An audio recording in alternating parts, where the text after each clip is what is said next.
we are able to see how good this Broetli algorithm will work to be able to provide data directly to an LLM and let the LLM use this data, work with it, and give us the insights it gets from this data.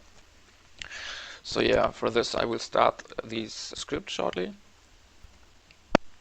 Here we can see now the decompressed data, and here we can see how the compressed data will look like.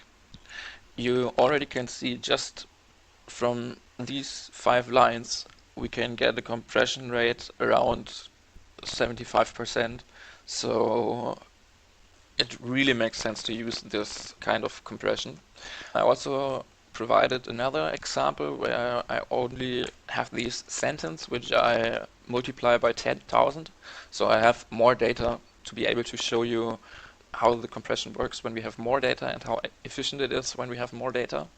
And yeah, here we can see that we have a pretty better or way more impressive compression rate. I think we have compression rate around 1000. When we look into how much data would be sent if it's not compressed, all of this.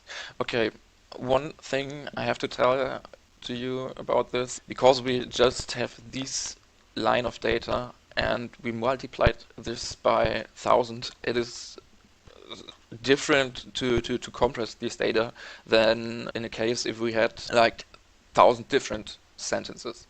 In this case, I would think the compression rate won't be that impressive because the compression algorithm just have to compress this sentence once and also have to compress this multiplication.